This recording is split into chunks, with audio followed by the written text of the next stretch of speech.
බනශාලා පිරෙන්නේ නාකියුන්ගෙන්. කෝ දරුවෝ, කෝ දුවලා, කෝ පුතාලා, කෝ තරුණ පිරිස.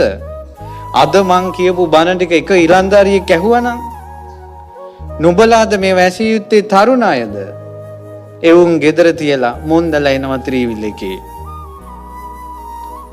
දරුවෝ පිරිහින එක කොහොමද වළක්වන්නේ? කෝ සත්පුරුෂ ඇසුර දුන්නද?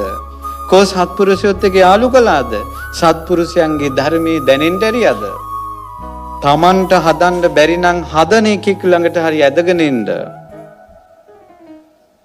අම්මා තාත්තට කරන්න බැරි දේවල් කළේ සත්පුරුෂයාට ඒක කරන්න පුළුවන්. තමන්ගේ දරුවෝ වෙනුවෙන් මොනවද දුන්නේ කියලා බලන්න. මං හොඳට ඉගෙනුවා, මං උපාධිය අරන් දුන්නා, ගේ හදලා දුන්නා, හිස් ලෝකෙන් සතුටු වෙවි ඉන්නවා.